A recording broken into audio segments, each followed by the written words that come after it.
I dreamt last night I was out with my friend one evening and we were watching a wild rabbit by the burrows. His brown's so beautiful, it's such a dainty little thing, and he was so curious as to our intentions, and I guess he wondered about us, but he sat ever so quietly, just watching me and Jenny. I guess he was trying to work out if we would indeed harm him, and he observed us from a distance, and the slightest movement would have sent him scurrying back into the burrow, but he didn't. He just sat there and watched us, and he had these black eyes, but they weren't no malice in them, and just wonder. And wild rabbits are such lovely creatures, and did you know they live underground and they can then escape from any sort of harm? I guess I feel now on reflection I'm rather similar to that wild rabbit, but I mean I would rather much like to sometime retreat into a burrow and to hide away from the gossip and people talking about me, but now my only desire is to go home.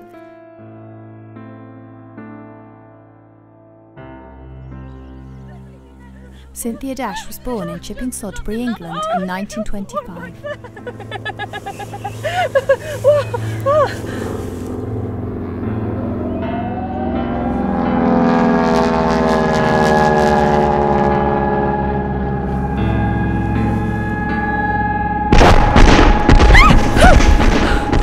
They're bombing Yeats!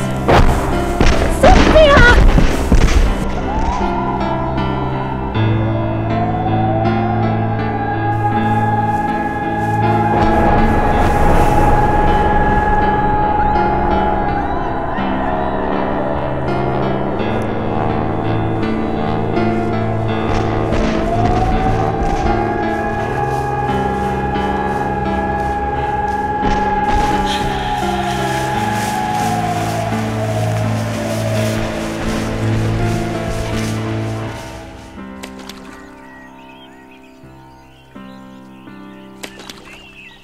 By the age of 17, she was beginning to feel unwell, becoming distant and paranoid. She quit 2 good jobs without foundation and told her mother she believed people were talking about her. Did you hear that? Cynthia.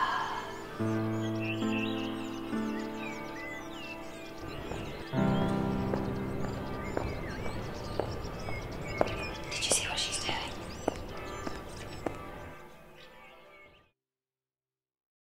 Danvers. Oh, look at that. Goodness me. Look at her.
Refusing to see friends and visitors who came to the house, Cynthia was a cause for concern.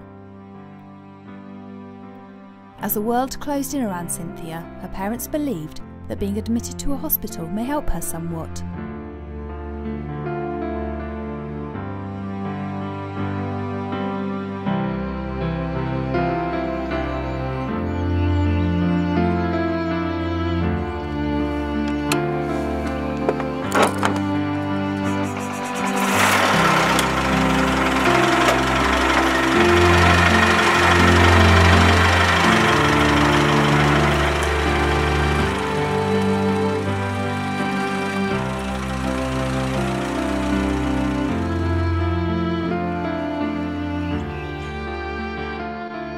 the 17th of September 1943, Cynthia came to us at Coney Hill Hospital, Gloucestershire. Oh yes, Cynthia Dash. I don't think I've ever seen such a cheerful, polite patient in this hospital. Cynthia was admitted a few weeks ago because she quit 2 good jobs with no reason. Except she told her mother she believed people were talking about her. She then began to hide in her room and refused to come out. We are monitoring her behaviour very closely. I'm simply a nurse here, so I leave it for the doctors to decide what's best for her. There's very little we can do for the sick and insane here. We have a great deal of demented patients to care for. We tried to make life as normal as possible for them all. All patients are encouraged to take good exercise. We have a puzzles and painting room. It's all good nature. We want the patients to feel at home here.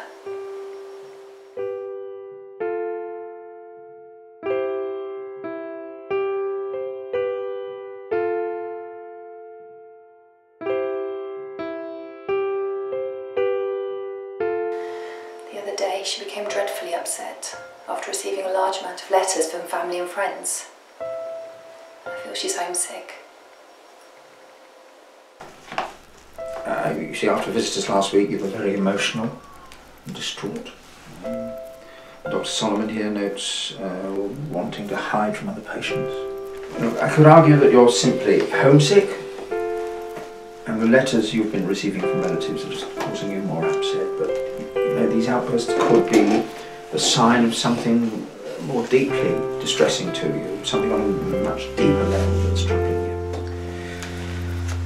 you. Look, Cynthia, of course, I'll raise the idea of your wanting to go home at the next meeting, but I have to say that these outbursts will not go in your favour. But I need to go home. I mean, my family miss me, and I've seen it in their face. I know they love me, and besides, I need to go home because I need to help Father on the land.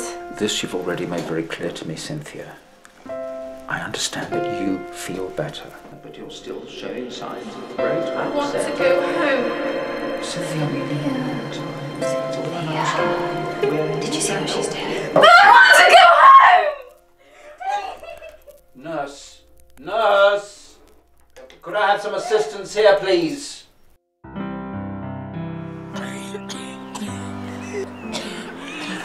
Quickly, get help! In early 1949, Cynthia contracted tuberculosis in the hospital and quickly deteriorated.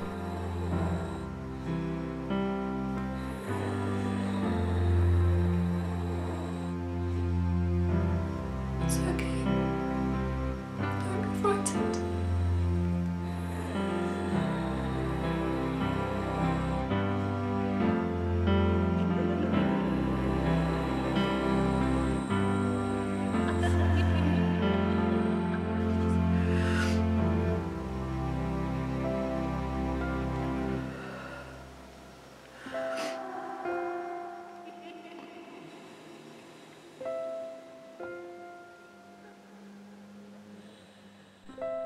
Cynthia died on the 16th of April 1949.